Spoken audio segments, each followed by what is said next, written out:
conhecido no mundo todo como o rei das artes marciais. Dotado de uma força sobre-humana e de uma velocidade incrível, há quem diga que seus golpes foram os mais fortes registrados até hoje.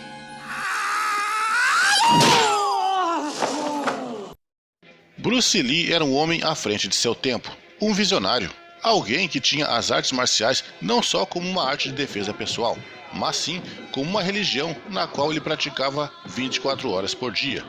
E acredita-se que até dormindo ele as praticava. Nesse vídeo, vamos acompanhar a trajetória de vida desse grande artista e lenda das artes marciais, um ícone da cultura pop, que mesmo após 50 anos de sua morte, o seu legado deixado nas artes marciais ficou de exemplo e de inspiração para gerações futuras, até os dias de hoje. Mas como foi que Bruce Lee conquistou o estrelato nos cinemas? E sua morte inesperada aos 32 anos? Como um superatleta do seu nível teve uma das mortes mais misteriosas de todos os tempos? Seria realmente um simples analgésico a causa de sua morte? Entre essas e outras curiosidades, você verá aqui nesse documentário completo. Bruce Lee, 50 anos de sua morte. Eu sou o Juliano e esse é o nosso especial de hoje. –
27 de novembro de 1940. De acordo com o Zodíaco, era o ano do dragão chinês. Nasce o homem que iria revolucionar o mundo das artes marciais, para sempre. O mito, a lenda, o único mestre, Bruce Lee. São Francisco, Califórnia, Estados Unidos. Lee Roy-Chun, um famoso astro da ópera cantonesa, está em uma turnê pelos Estados Unidos quando sua esposa, Gracie Ho, dá à luz ao seu quarto filho em um hospital de Chinatown. Ela o batiza de Lee Jun-fan. Homofonicamente, significa retornar de novo. O nome foi escolhido porque sua mãe sentia que ele retornaria para os Estados Unidos futuramente. Mas por causa da burocracia americana, que exige um nome americano, uma enfermeira registra seu nome em inglês como Bruce Lee em sua certidão.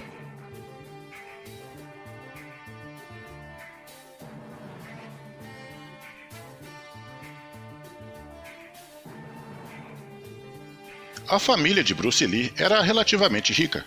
Além de seu pai, que era cantor da ópera chinesa e ator de cinema, sua mãe também pertencia a um dos clãs mais poderosos de Hong Kong, os chamados Senhores de Ferro, por assim dizer.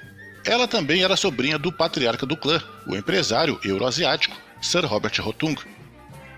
3 meses após o nascimento de Bruce Lee, seus pais decidem retornar para Hong Kong.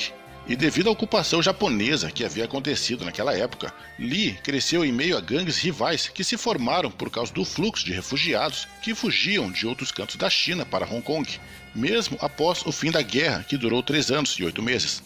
Desde muito novo, Bruce Lee teve o seu primeiro contato com as artes marciais, mas ao contrário que muitos podem pensar, não foi o Kung Fu, mas sim a arte do Tai Chi Chuan que lhe foi ensinado através de seu pai Lee Roy-Chun.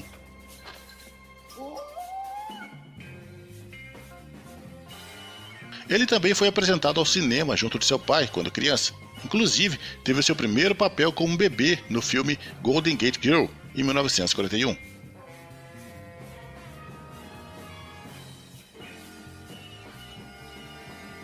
Em outras imagens raras, vemos Bruce em seu primeiro papel principal em The Kid, de 1950.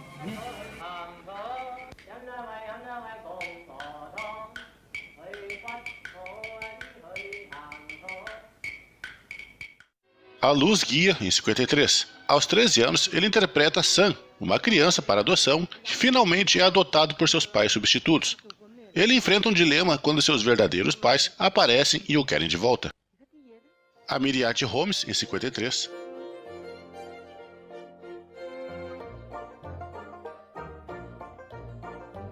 Outros personagens problemáticos, como A Tragédia de um Órfão, de 1955, onde ele interpreta um jovem órfão que, após acolher um fugitivo da lei, começa a ter escolhas difíceis sobre decisões de sua vida.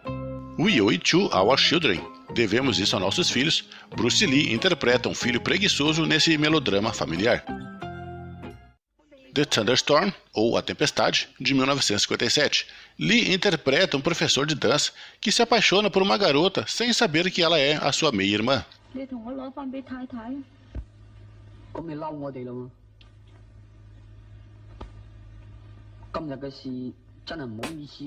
Até completar 18 anos, Bruce Lee já havia participado de 20 filmes ao lado de seu pai em Hong Kong.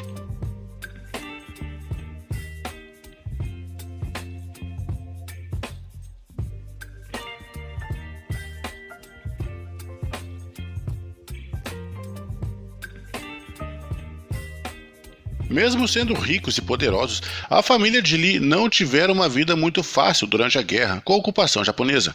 Hong Kong estava infestado de gangues e violência. Com isso, Bruce Lee vivia brigando nas ruas, principalmente com garotos e imigrantes que o desrespeitavam, julgando-o ser uma raça inferior. E essa má conduta de Bruce não se limitava só nas ruas, mas também na escola onde ele estudava. Frequentemente, ele era transferido de escola por causa das brigas e do péssimo desempenho. Foi somente aos 16 anos, após tomar uma surra de um garoto mais velho, que Bruce Lee resolveu aprender a lutar Kung Fu. Seu pai tentou matriculá-lo numa academia de artes marciais Wing Chun, com o mestre Ip Man.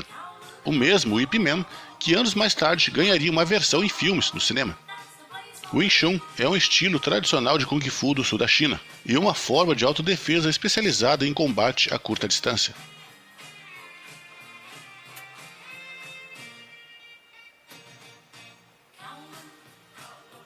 O problema é que ninguém queria treinar com Bruce por causa de sua etnia, que não era totalmente chinesa, já que seus avós maternos eram alemães. E a regra era clara para os chineses: não se deve ensinar os fundamentos do Kung Fu para estrangeiros. Ip Man então começa a dar aulas para Bruce Lee em particular. E vendo a grande evolução que o jovem Lee estava tendo, Man tenta convencê-lo a parar com as brigas de rua e a incentivá-lo a lutar em competições organizadas. Em 1958, aos 18 anos, Bruce Lee vence o campeonato interescolar de boxe de Hong Kong, eliminando o campeão Gary Helms. E se eu contar que, além de campeão de Kung Fu, Bruce Lee também já venceu um campeonato de dança, você acreditaria? Pois é, o nosso pequeno dragão, além de bom lutador, também tinha um pé de valsa, ou melhor dizendo, um pé de cha-cha-cha.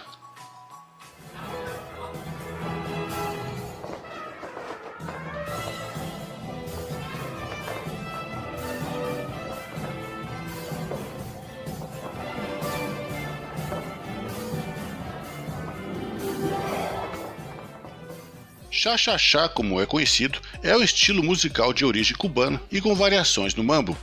Atribui-se a sua criação ao compositor Henrique Jorrin e se tornou popularizada mundialmente em 1951.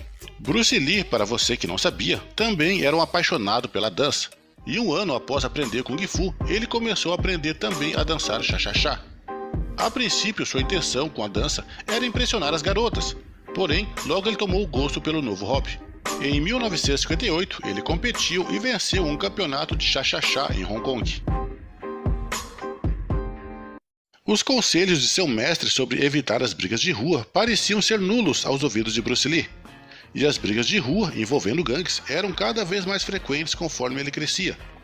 Na época, as lutas de rua era praticamente uma cultura em Hong Kong, e a origem disso vinha das mais de 400 escolas de Kung Fu que desenvolvia seus próprios estilos. Assim, os praticantes desafiavam uns aos outros para lutas regulares de rua. E para fugirem dos olhos das autoridades, que os tinham como gangues, eles levavam essas disputas para os telhados, onde não podiam ser vistos. E na adolescência, Bruce regularmente assistia e participava dessas lutas. Inclusive, numa delas, ele surrou o filho de um integrante da Tríades, que era uma das organizações mais poderosas de Hong Kong da China antiga. Seus pais, temendo pela integridade de Bruce e até mesmo as autoridades, decidem mandá-lo para os Estados Unidos para ficar na casa de sua irmã mais velha, Agnes Lee, que já morava em São Francisco. Meses depois, em 1959, Lee se mudou para Seattle, onde concluiu o ensino médio e também começou a trabalhar como garçom em um restaurante de um amigo da família. Seu nome, Robichaud.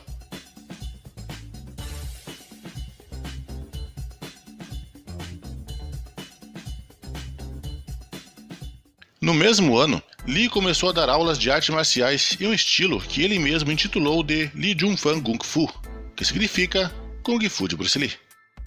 Primeiramente, ele começou a ensinar amigos próximos como Jesse Glover, que já era um praticante de judô, Taki Kimura, esse que foi seu primeiro discípulo a ensinar a sua arte e sua filosofia, mesmo após o falecimento de Bruce Lee.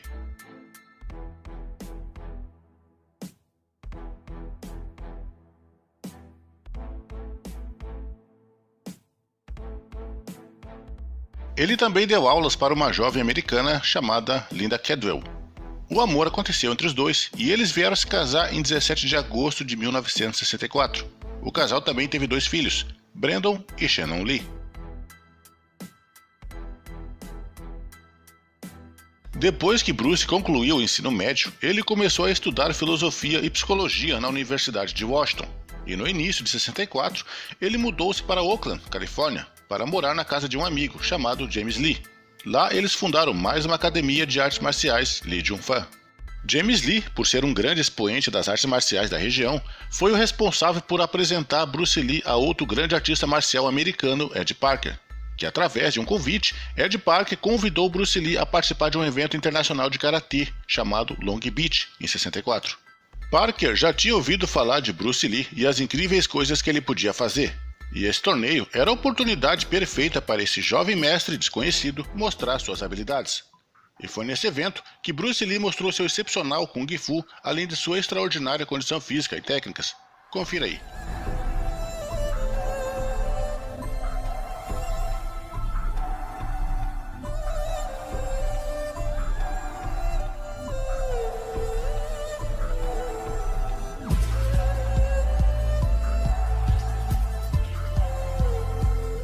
No mesmo evento, podemos ver Bruce Lee com seu aluno Taki Kimura numa demonstração de grappling.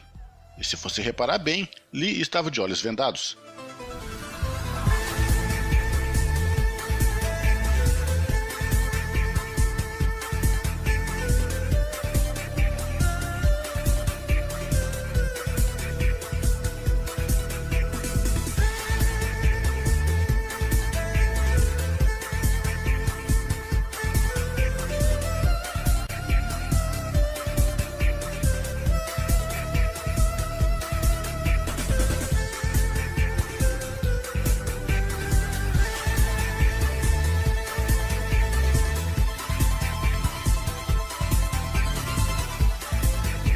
Joey Lewis e Bob Baker, 2 artistas renomados das artes marciais, foram voluntários para a exibição do soco de 1 polegada de Bruce Lee.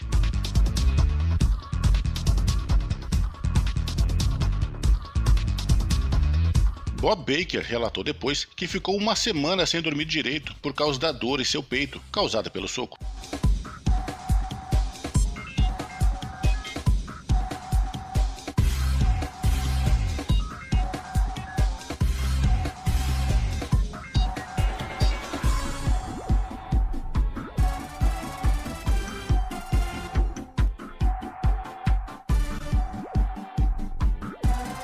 Aqui você verá uma luta real de semicontato entre Bruce Lee e o lutador karateca Dan Inosanto.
Mais tarde, em uma entrevista, Dan Inosanto confessou que, mesmo sendo um experiente praticante do karatê, do judô e kenpo, diz ter se sentido um mero novato diante do confronto com Bruce Lee.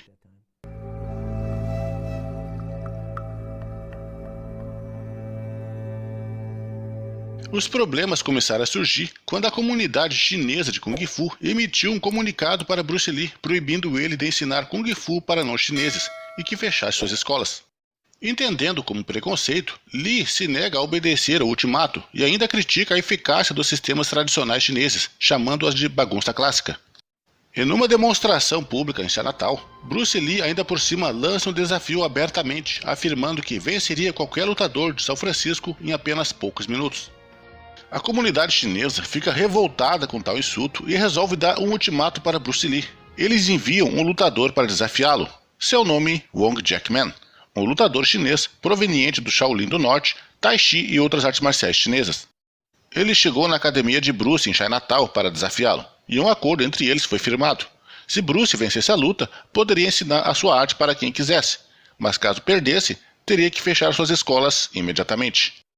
A luta entre Lee e Wong aconteceu em Chinatown e realizada em particular, contendo apenas com a participação de algumas testemunhas, como a sua esposa Linda Cadwell e James Lee, seu aluno.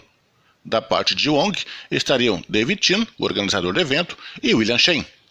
E um clássico combate chinês acontece. Jackman, do estilo Shaolin do Norte, contra os punhos do Sul, do estilo Wing Chun, de Bruce Lee.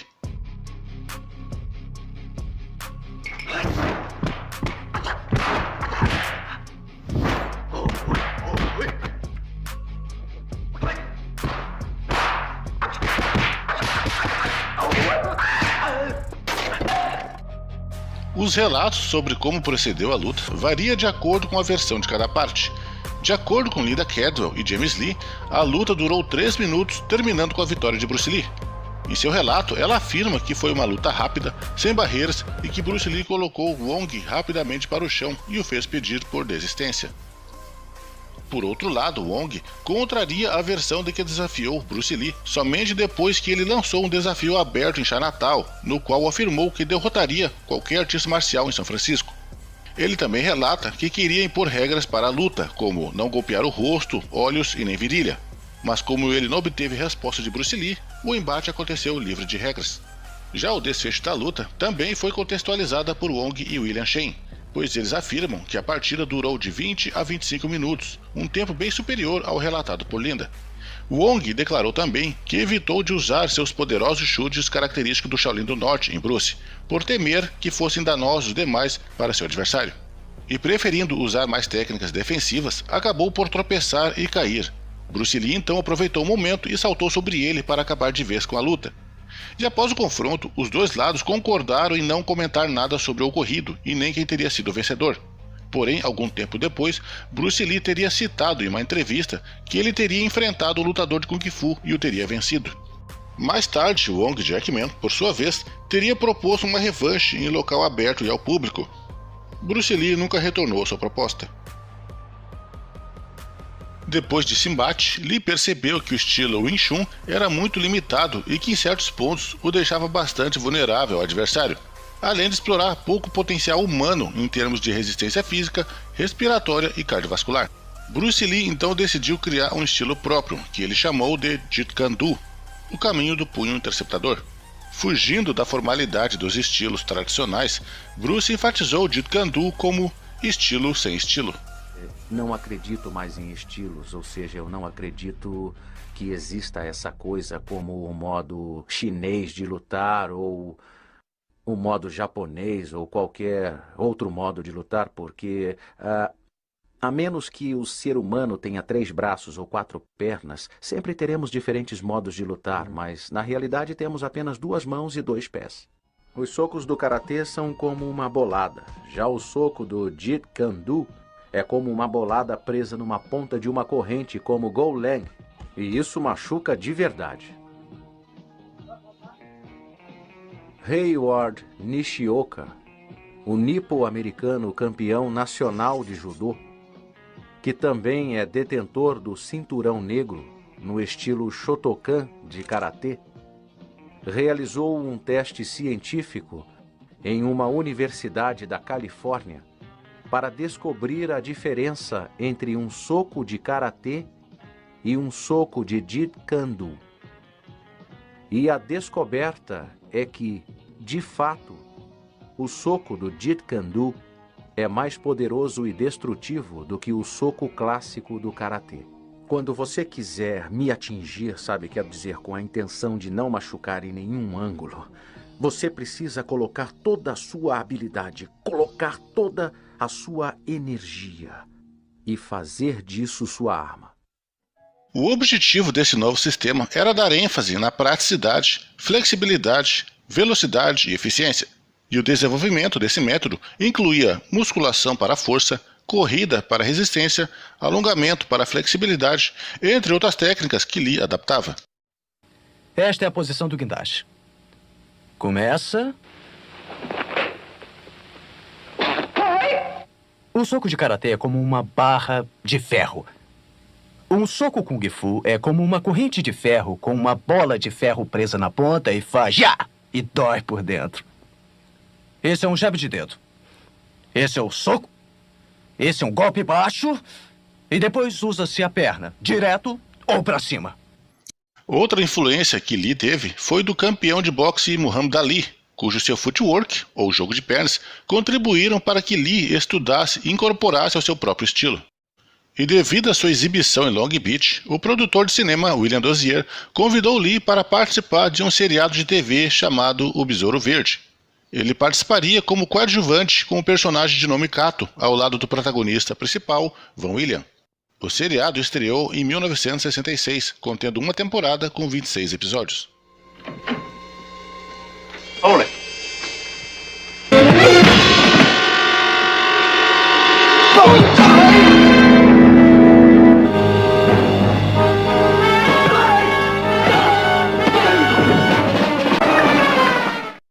Algumas cenas de lutas em que Lee atuava, seus golpes eram tão rápidos que não era possível serem capturados pelas câmeras. Tudo que se via era apenas um vulto, um borrão. Foi pedido então para que ele desacelerasse seus golpes para aparecerem melhor nas telas. O Besouro Verde foi o primeiro filme americano a mostrar artes marciais ao estilo asiático. E até mesmo foi cogitado pelos diretores para que Bruce Lee usasse apenas os socos ao estilo do boxe americano. Mas Lee negou, dizendo que ele queria mostrar as suas habilidades como um todo, pois, no fim das contas, esse era o seu objetivo, conquistar o estrelato em Hollywood utilizando seu Kung Fu como plataforma. No mesmo ano, o Besouro Verde e Kato fizeram sua primeira participação em 3 episódios de Batman, outra série de TV produzida por William Dozier.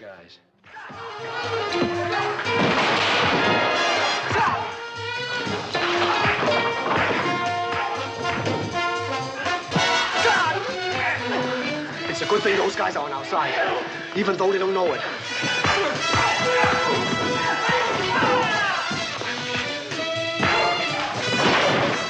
It's a good thing those guys aren't in town every week. Ainda em 67, Bruce também fez uma breve participação em um dos episódios no seriado Ironside.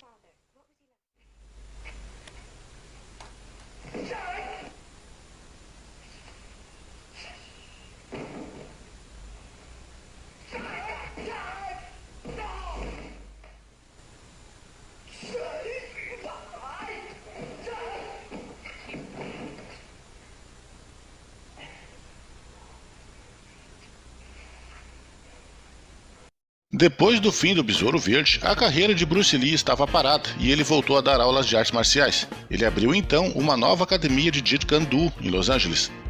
E por causa de sua fama em O Besouro Verde, muitos artistas famosos da época começaram a treinar com ele, como Steve McQueen, James Coburn, o ex-jogador de basquete Kareem Abdul-Jabbar e o roteirista de Hollywood Stilling Stiliphant.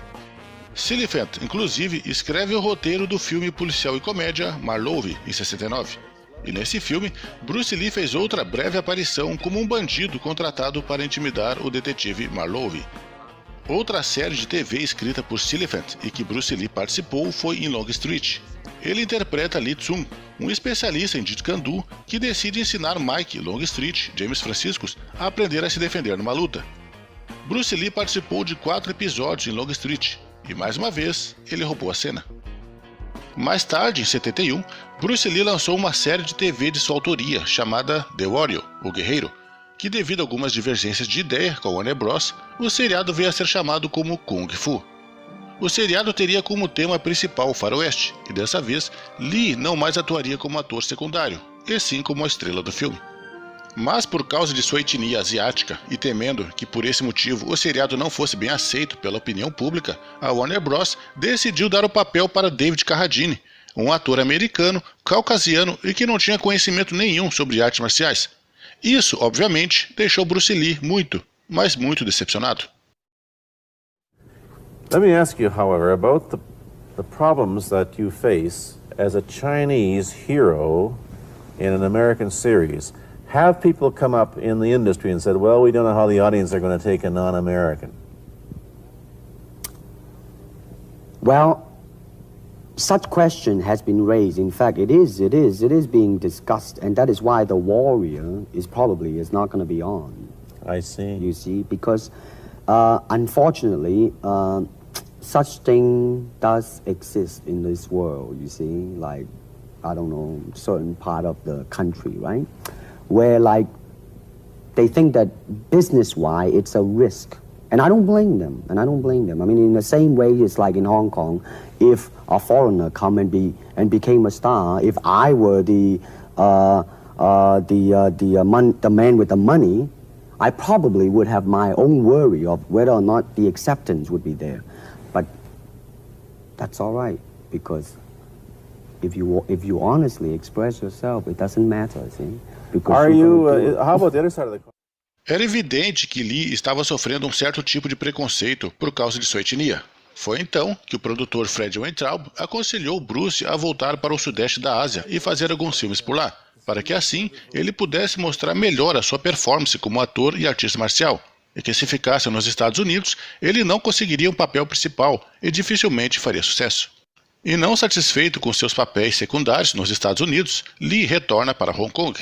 Esse era o objetivo, voltar para Hong Kong, fazer sucesso por lá e depois voltar para os Estados Unidos e tentar um papel principal. Porém, sem saber, Bruce já estava fazendo sucesso em Hong Kong por causa do seriado O Besouro Verde, que ele fez nos Estados Unidos. E o sucesso foi tão grande que em Hong Kong, o título de O Besouro Verde acabou sendo trocado por O Show do Cato em homenagem a seu personagem. E devido ao sucesso, o produtor Raymond Chow, junto com a produtora Golden Harvest, assina um contrato com Bruce para 2 filmes. O primeiro foi The Big Boss, O Dragão Chinês, aqui no Brasil, e Fist of Fury, A Fúria do Dragão. E foi em 71, no filme O Dragão Chinês, que Bruce Lee atua pela primeira vez como ator principal, e não mais como ator secundário.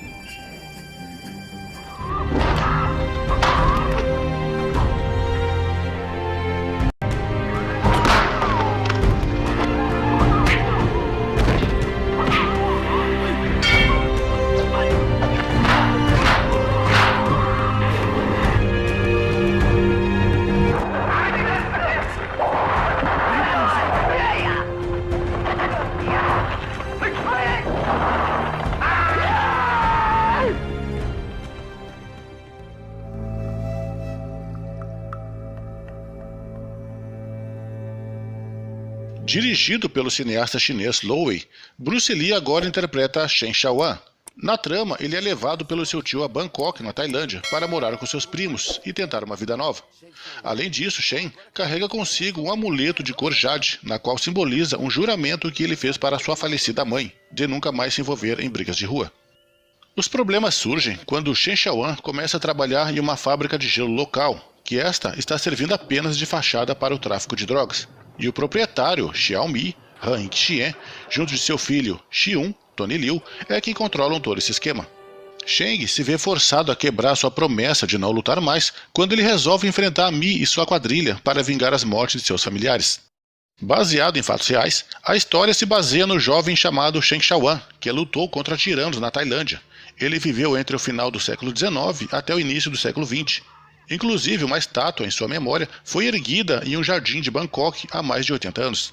O script original tinha como ator principal James Tien, que já era um ator mais popular nos filmes asiáticos. Porém, já nas primeiras tomadas, esse projeto acabou sendo rejeitado por ultrapassar demais o orçamento. O diretor atual, então, foi substituído por Lo Wei, que modificou completamente o script e decidiu dar o papel principal para Bruce Lee. E não é preciso dizer que sua escolha foi muito bem acertada.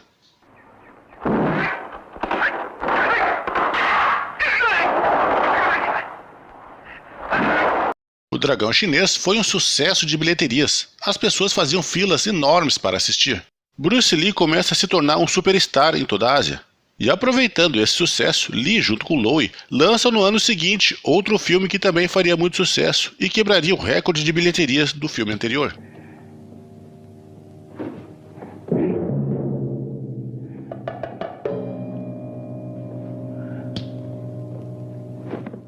Fist of Fury, ou A Fúria do Dragão, foi lançado em 72, trazendo um Bruce Lee mais violento e mais brutal de todos os seus filmes. Em algumas cenas, ele executa golpes em seus inimigos, mesmo depois de mortos. A trama do filme se baseia em vingança do personagem Shen Zhen, Bruce Lee, quando ele descobre que seu mestre de Kung Fu, Hu Yanjia, foi assassinado por membros de uma escola japonesa que dominam a cidade de Xangai. A trama é claramente inspirada na verdadeira história do famoso mestre chinês Hu Yanjia, que nasceu em 1867 e morreu em 1910. E assim como no filme, sua morte também gira em torno de suspeitas de que ele poderia ter sido envenenado após participar de um combate com um lutador japonês.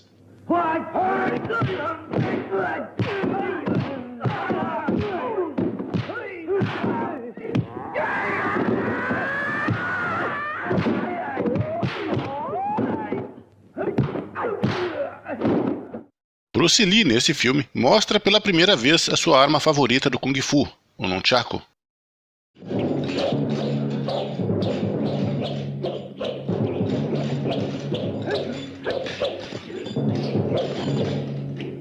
O diretor Lowe também participa da trama, interpretando um inspetor de polícia. No início, a relação entre Bruce e Lowe eram excelentes, mas por causa de inúmeras divergências de ideias, tanto em O Dragão Chinês quanto em A Fúria do Dragão, provocou uma separação definitiva de ambos no cinema. Uma das divergências entre eles foi no Dragão Chinês, na cena em que mostra o capataz prestes a ser golpeado por Shang, a ponto de atravessar uma parede de madeira. Lowe queria que mostrasse o contorno de seu corpo na parede, semelhante aos desenhos animados. Lee não aprovava a ideia e insistentemente ele pediu para que a cena fosse mudada. Porém, Lowe bateu o martelo e a cena prosseguiu.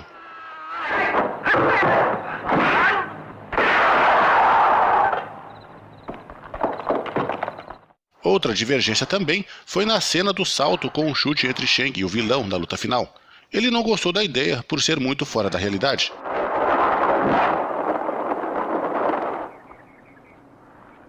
Além de inúmeros saltos que Shang dá no filme.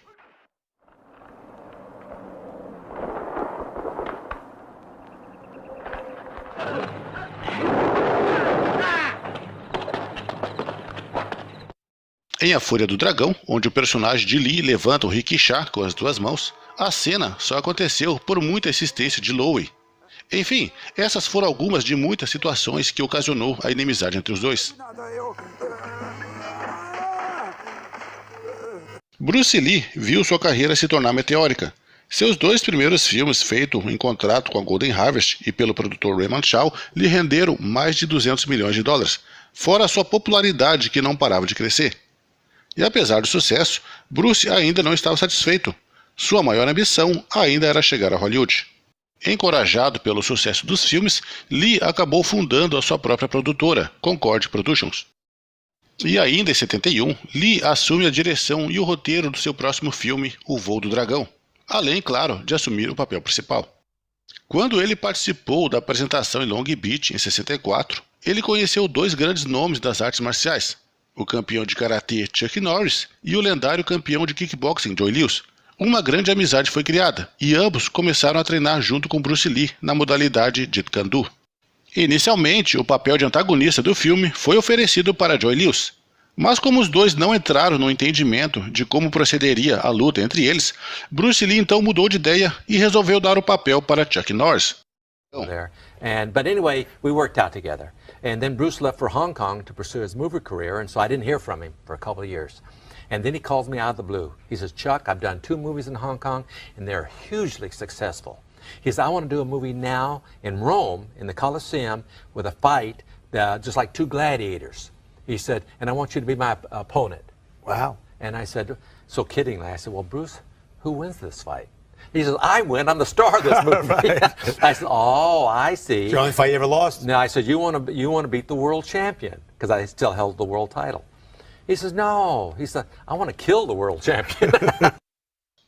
E foi em Voo do Dragão que Bruce Lee e Chuck Norris apresentaram uma das lutas de artes marciais mais épicas da história do cinema, a luta dentro do Coliseu de Roma.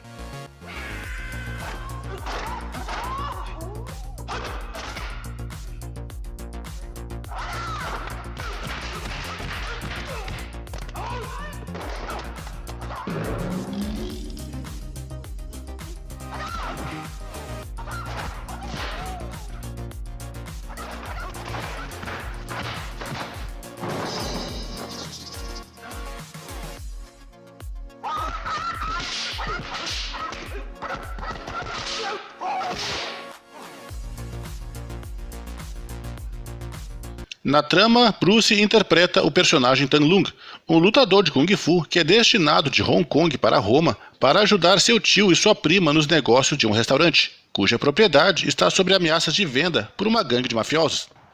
Tang Lung enfrenta toda a quadrilha, incluindo seu chefe, que em última cartada envia um lutador profissional de karatê chamado Coach, esse interpretado por Chuck Norris.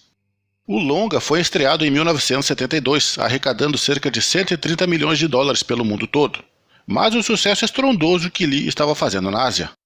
E graças aos seus feitos como artista marcial nas telas, no mesmo ano, um estúdio americano, Warner Brothers, ofereceu a Lee uma oportunidade de estrelar em um filme americano, Enter the Dragon, ou Operação Dragão. O tão ambicioso desejo de alcançar Hollywood finalmente chegara.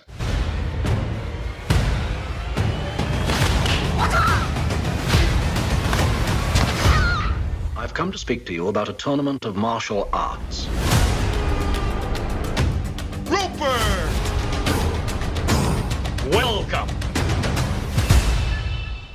Boards don't hit back.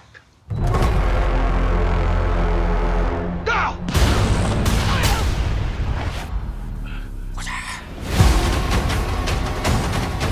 Man, you come right out of a comic book. You have offended my family and you have offended the Shaolin Temple.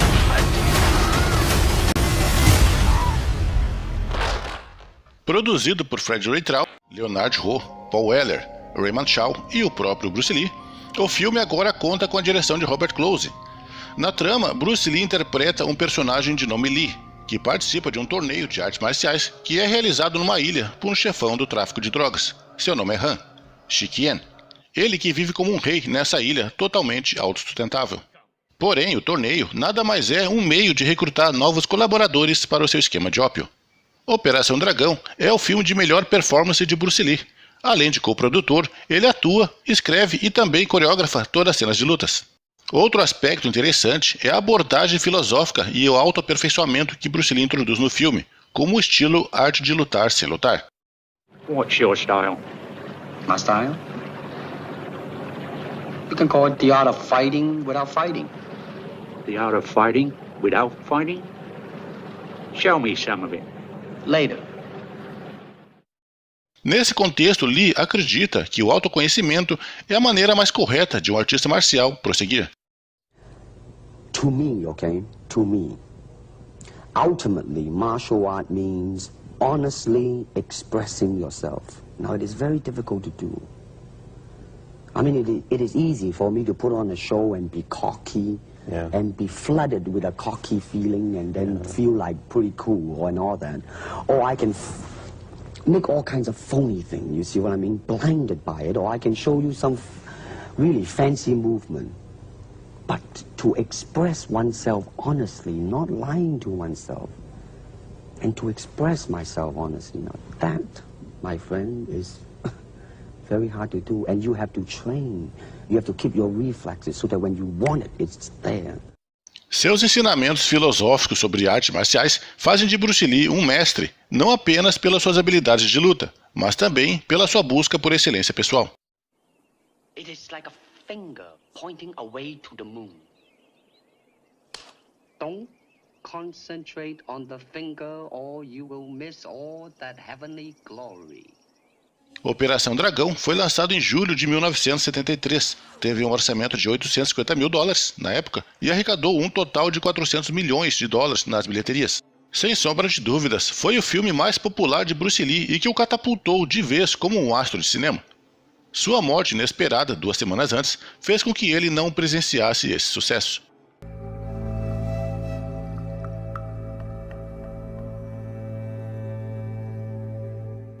Em 20 de julho de 73, Bruce Lee e o produtor Raymond Chow visitam o apartamento da atriz Betty Jinpei para discutir o próximo filme No Jogo da Morte. Na ocasião, Bruce se queixa de sentir fortes dores de cabeça. Betty então lhe dá uma aspirina, um analgésico de nome Equigesic. Lee toma o comprimido e pede para se deitar em seu quarto até que a dor passe. Ele adormece e nunca mais acorda. Sua morte foi um choque no mundo inteiro, principalmente para a comunidade de Hong Kong, onde a maioria de seus filmes foram feitos. Muitas pessoas estavam incrédulas aos prantos com a notícia de sua morte, e mais de 30 mil pessoas lotavam as ruas para acompanhar o seu cortejo.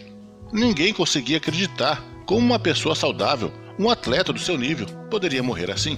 Sua morte é tema de debate até os dias de hoje. Mesmo o laudo médico dizer que sua morte foi acidental, causada por uma reação alérgica ao Equigesic, muitas pessoas acreditam que Bruce Lee foi assassinado e que não foi morte acidental coisa nenhuma.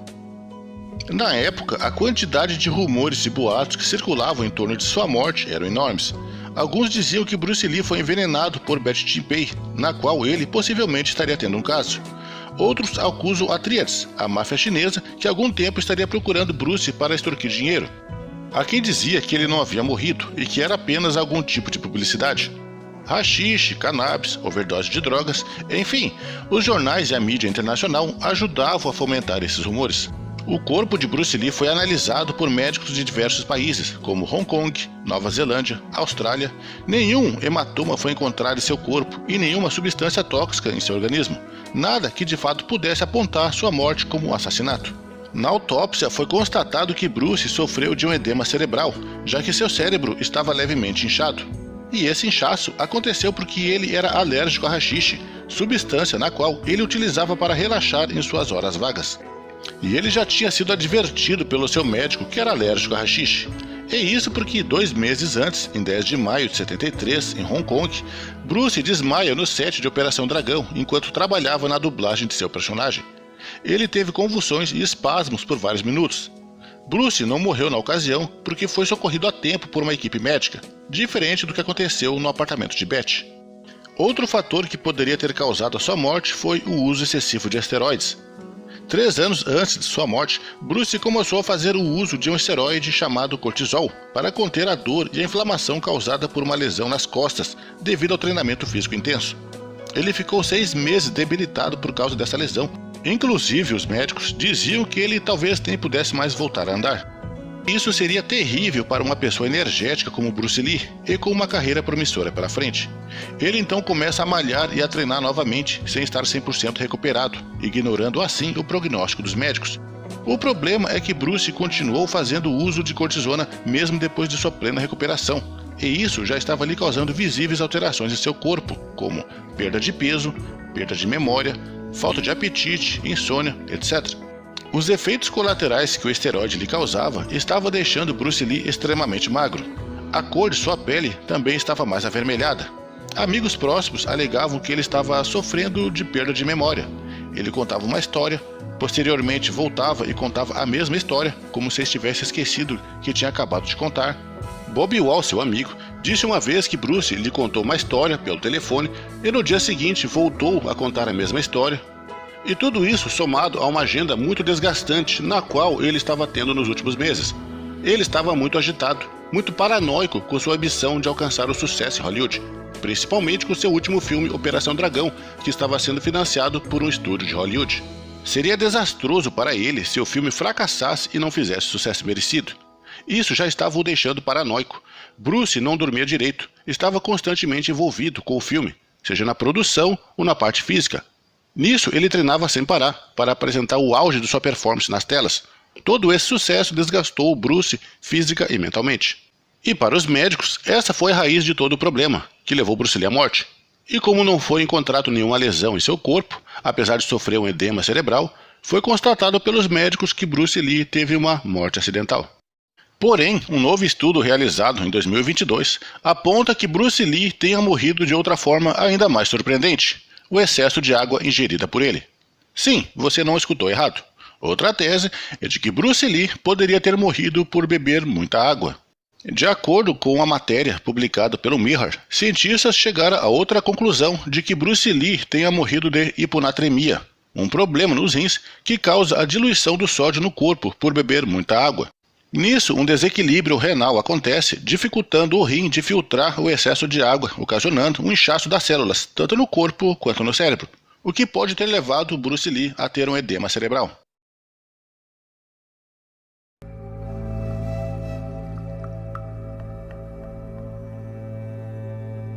Uma das filosofias de Bruce Lee era treinar muito, a ponto do golpe ser automático, sem pensar em fazê-lo. When the opponent expands, I contract. When he contracts, I expand. And when there is an opportunity, I do not hit. It hits all by itself. Como foi dito, Bruce estava constantemente malhando e treinando. Ele era fanático por exercícios físicos. Amigos próximos diziam que até almoçando ele fazia abdominais, o que causava até um constrangimento para quem estava junto. E falando nisso, seus treinamentos de abdominais eram incríveis. Ele elevava as duas pernas para cima, juntas e abertas, suspendendo o quadril e formando um V. Ele ficava nessa posição por até 20 minutos. Bruce Lee sempre focava na aptidão completa do físico. Seus treinos incluíam força, resistência muscular, resistência cardiovascular e alongamentos para flexibilidade. Mas ele sempre mantinha o cuidado de manter a massa muscular não muito volumosa. Segundo ele, músculos muito avantajados dificultariam a velocidade de seus golpes. E por falar em golpes, para quem não sabe, Bruce Lee treinava até 5.000 socos diariamente. É, isso mesmo, 5.000. Tanto é que certa vez foram vistos caroços em suas mãos. Já os chutes, não se tem o registro exato de quantas vezes ele treinava, mas pela velocidade e potência que ele aplicava seus chutes laterais com corrida, podemos deduzir que não eram poucos seus treinos.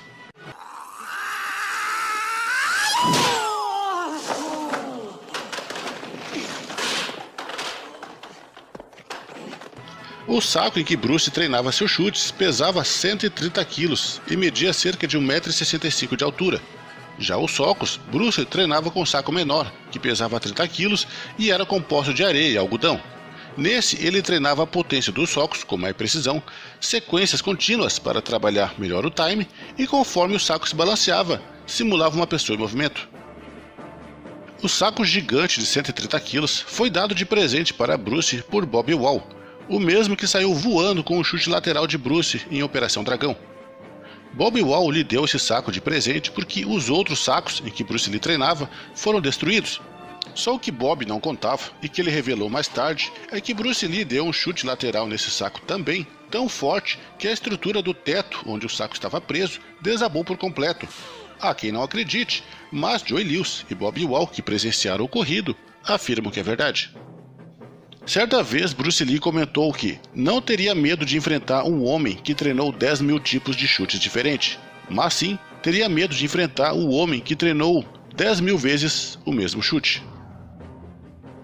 Bruce Lee treinava 6 horas por dia, com intervalo nos domingos. Sua aptidão física, suas habilidades, força descomunal, coordenação motora e sentido apurado faziam dele um Einstein das artes marciais. Bruce Lee, depois que ficou famoso, passou a ser desafiado o tempo todo. Muitos queriam testar suas habilidades. As pessoas não conseguiam diferenciar o ator dos personagens, porque naquela época, filmes de artes marciais não eram tão populares como nos dias de hoje. Bruce Lee revolucionou a indústria do cinema depois de sua morte, principalmente com seu último filme Operação Dragão. E um dos motivos que ele era bastante desafiado também era por causa da comunidade chinesa de Kung Fu, que não queria que ele ensinasse a sua arte a não-chineses, e até ofereciam contratos milionários no cinema para quem o derrotasse. Então chovia de gente que via em Bruce Lee uma porta para o sucesso. Ele era desafiado por onde passava, nas ruas, no set de filmagens. Muitas vezes ele tinha que interromper as gravações para lutar com alguém. Até mesmo um de seus dublês, que lutava Kung Fu, o desafiou. E segundo testemunhas, Bruce Lee venceu o combate apenas esquivando de seus golpes. O dublê então se cansou e desistiu. Bruce Lee sempre vencia as lutas. Muitas vezes ele evitava os desafios porque eram constantes, mas outras vezes eram inevitáveis.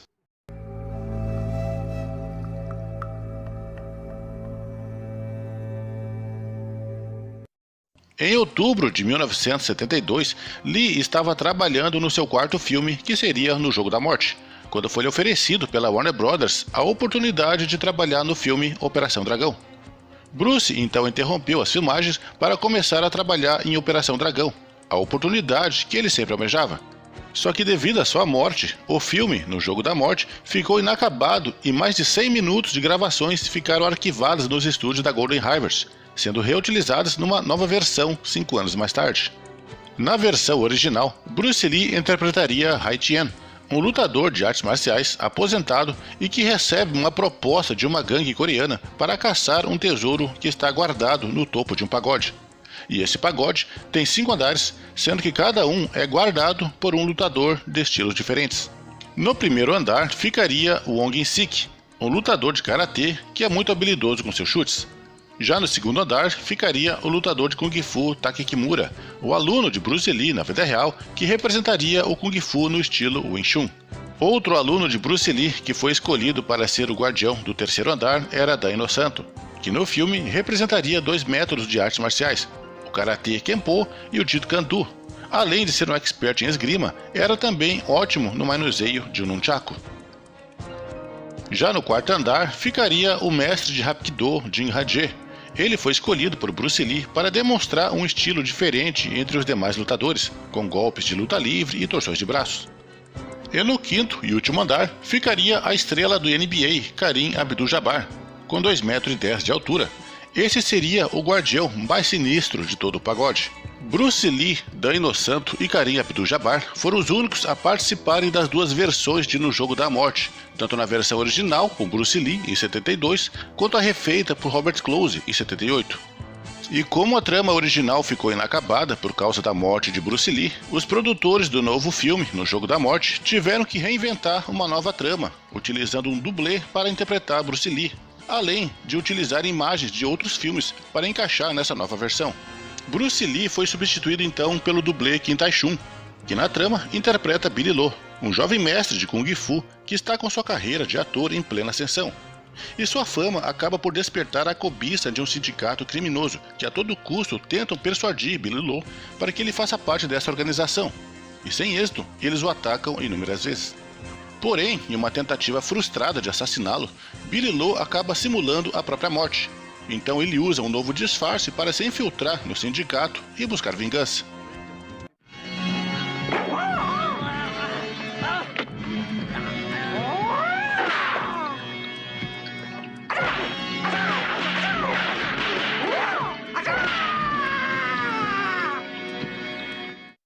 Após a morte de Bruce Lee, muitos artistas chineses de artes marciais começaram a ganhar mais notoriedade na indústria do cinema, e alguns deles bem conhecidos são Jackie Chan, Jet Li e Bolo Yang.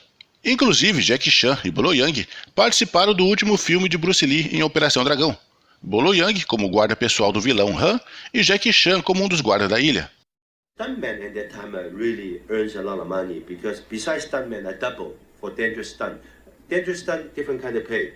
Double for the Japanese guy.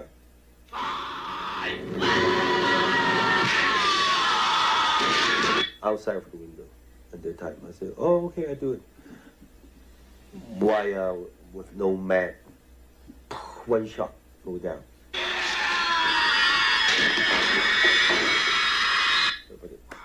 Bruce Lee comes here, shit. Wow, Jackie, you okay? I said, okay, okay.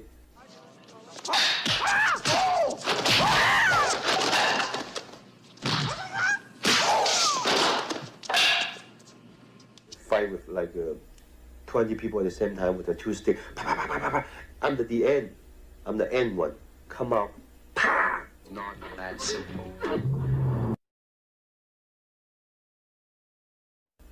I run in, I find him. He turn around. Boom, 1 stick. Right in here. Get cut. He throw 2 sticks, run away. Look, Jackie. Then he grabbed me. Oh, I'm sorry.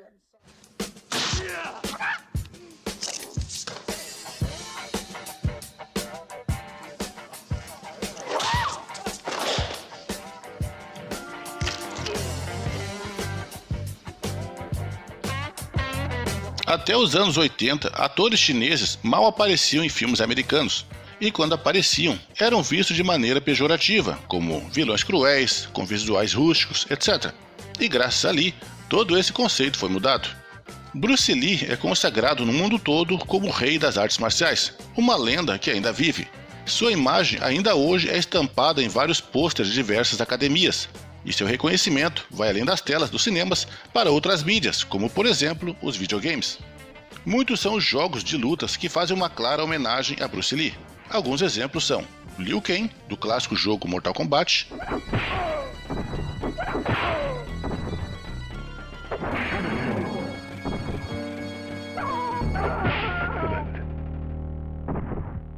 outra cópia fidedigna de Lee é o personagem Fei Long, da franquia Street Fighter. Esse é de longe um dos personagens que mais se assemelham a Bruce Lee. Seu traje, seus gritos e o famoso manejar de nunchaku.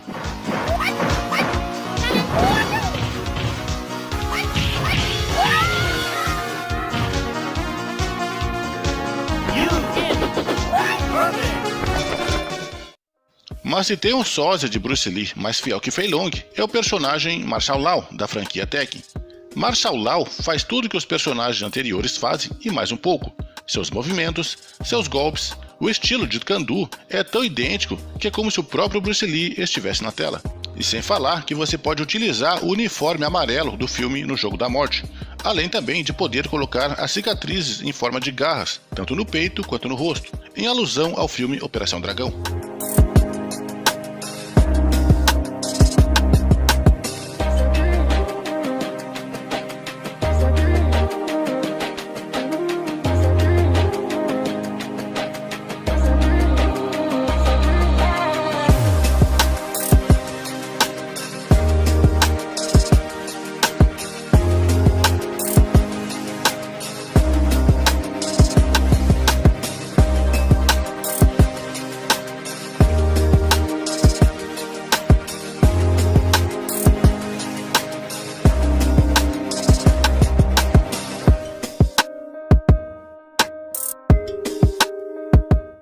E mais idêntico que isso, somente o próprio personagem de Bruce Lee, fazendo sua participação no último jogo do UFC, que lançou em 2017.